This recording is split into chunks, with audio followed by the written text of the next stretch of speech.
The U.S. Senate has found that the impeachment trial of former President Donald Trump is constitutional, allowing full proceedings to get underway. 6 Republicans joined Democrats in voting to push ahead with the trial. As a WHO team investigating the origin of coronavirus leaves Wuhan, a row has broken out between one expert and the US, which has cast doubt on the transparency of the probe. Police officers have joined protesters in Myanmar as growing numbers defied the military to demonstrate against last week's military takeover. Security forces used tear gas, rubber bullets and live rounds against protesters on Tuesday. The head of the EU Commission has admitted that the bloc was too late in ordering coronavirus vaccines. Ursula von der Leyen had previously criticised drug companies for the slow rollout of the jab. U.S. senators agreed Tuesday to hear the impeachment trial of former President Donald Trump. The lawmakers will hear additional arguments before any vote. In Myanmar, thousands of people in Mandalay take part in protests against the military seizure of power, demanding the release of elected leaders, including Aung San Suu Kyi. The Communist Party of Xinjiang in western China denies reports of sexual abuse of ethnic Uyghur women at detention camps there. And in Indonesia, investigators say automatic equipment might have caused pilots to crash a Boeing passenger plane last month. We begin with breaking news. A magnitude 7.5 earthquake struck southeast of the Loyalty Islands at 13:20 UTC on Wednesday. That's about 40 minutes ago. The Japan Meteorological Agency says there's a possibility of a destructive ocean-wide tsunami across the Pacific Ocean. The Pacific Tsunami Warning Center says an earthquake of this size has the potential to generate a destructive tsunami that can strike coastlines in the region near the epicenter within minutes to more distant coastlines within hours. The tsunami threat forecasts for countries are as follows: Vanuatu, New Caledonia, Fiji, Kermadec Islands, New Zealand, Tonga, Solomon Islands, Wallis and Futuna, and Tuvalu and Niue. Now, tsunami can strike coastal areas rapidly.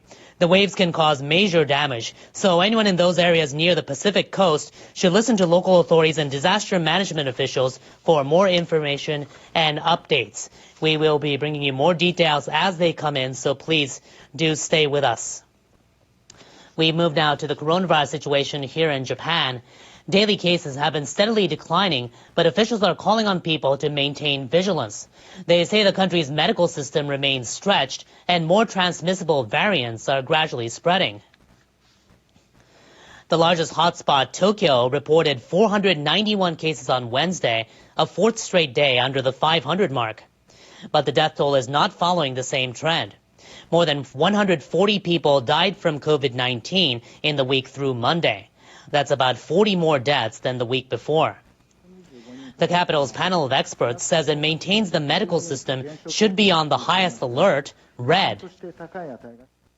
The strain on the medical system has continued for a long time. It is essential to reduce new cases among the elderly who are at high risk of developing serious symptoms and to reduce the number of seriously ill patients. Another problem is the mutations first identified in the UK and in South Africa. These variants are believed to be more transmissible than the original virus. Health authorities recently reported 13 of the cases in the greater Tokyo area. 11 of them are considered to be in a single cluster, as all of them use the same facility. Officials say they're still able to trace most of the contacts, and they do not think a community outbreak is occurring in the country. Japanese health authorities are planning to roll out a vaccine next week, but they're now facing a snag. They failed to secure a special syringe to avoid wasting some of the Pfizer vaccine. It's the same setback their European counterparts suffered weeks earlier. This is the type of syringe widely used in Japan. It leaves a small amount of vaccine at the tip.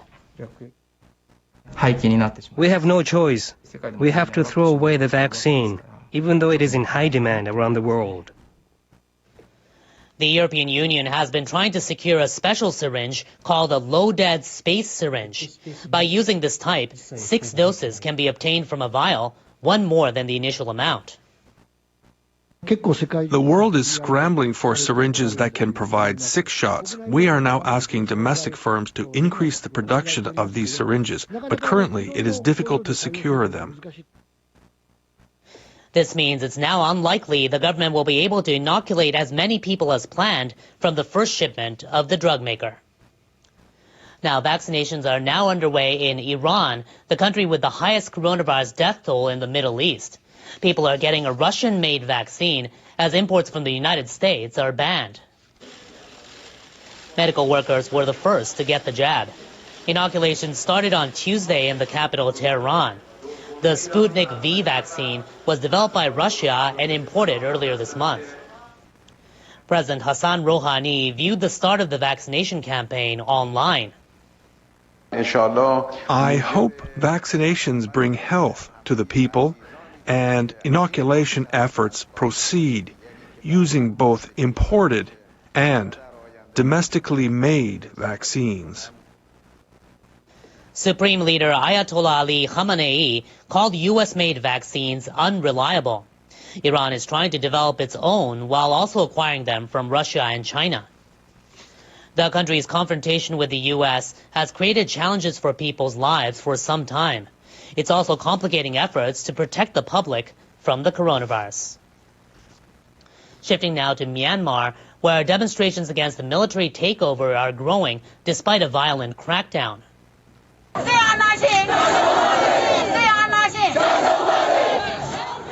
Massive protests have continued for 5 straight days in several cities.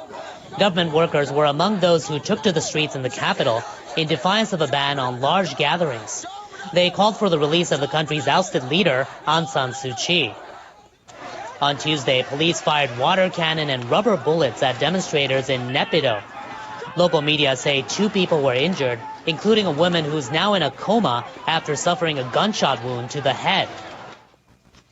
The United Nations issued a statement calling on authorities to respect human rights and fundamental freedoms. It also urged military leaders to adhere to democratic norms and resolve any differences through dialogue. A U.S. State Department spokesperson said Washington strongly condemns the violence. We repeat our calls for the military to relinquish power, restore democratically elected government, release those detained, and lift all telecommunication restrictions and to refrain from violence.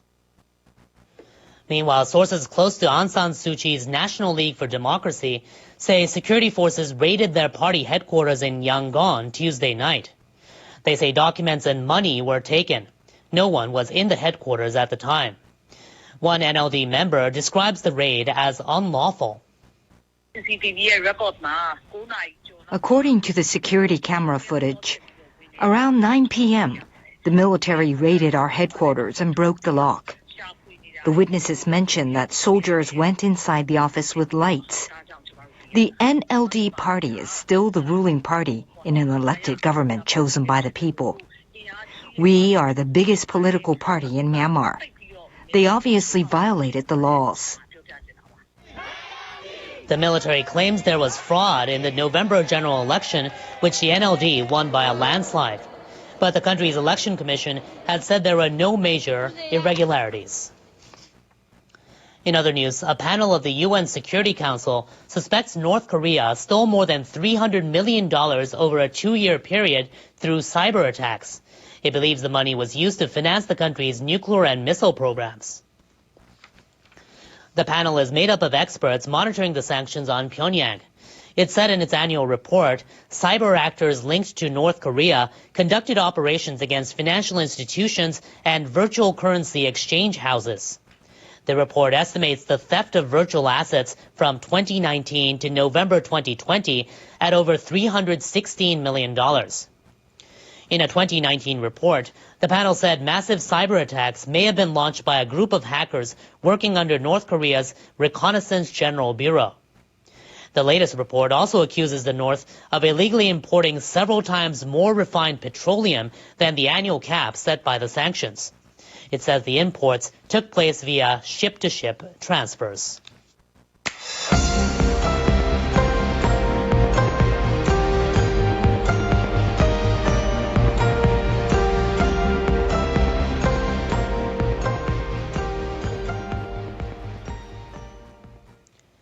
The head of the Tokyo Olympic Organizing Committee, Mori Yoshiro, is facing growing fallout a week after making controversial remarks about women. Hundreds of volunteers have now quit the games, as well as a member of the torch relay.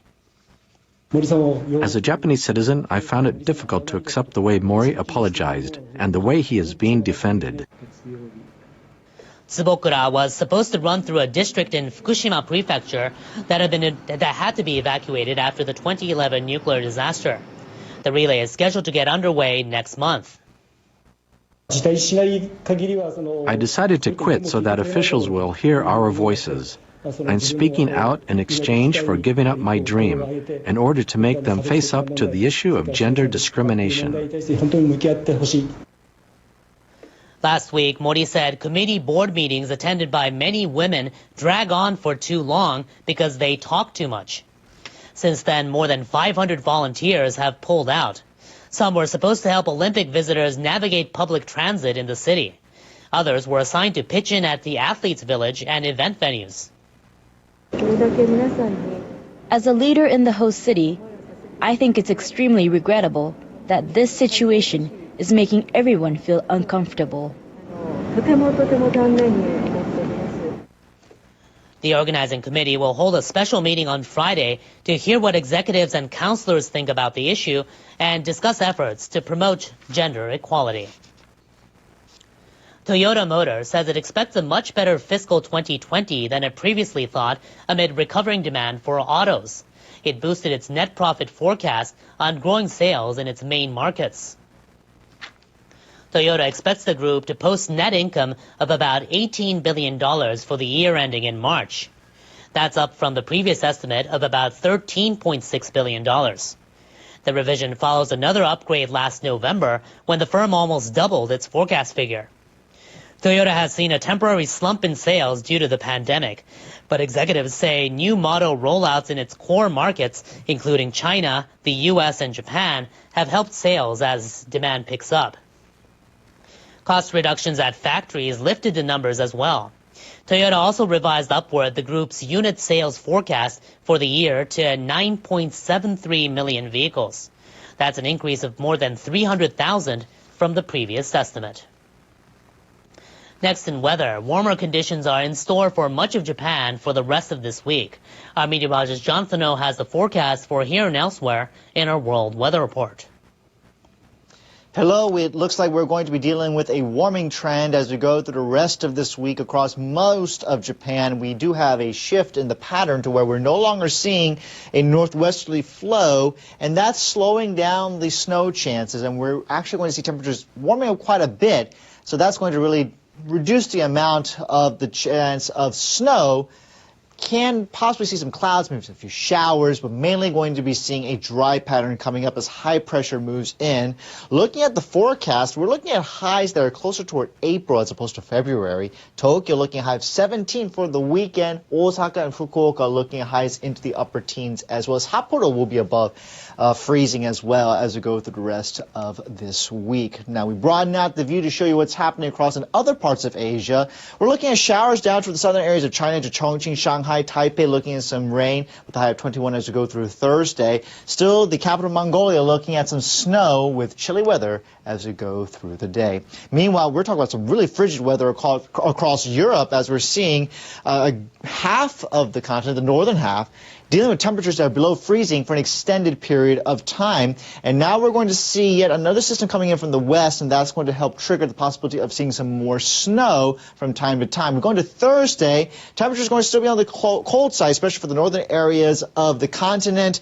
Lisbon looking at some thunderstorms with a high of 16, though, and showers also into Athens as well. Before we go, take a look at this video, because in the midst of all this cold weather, a couple of pandas at a zoo in Belgium discovered the joy of playing in the snow Tuesday. Frigid weather has been battering much of northern Europe.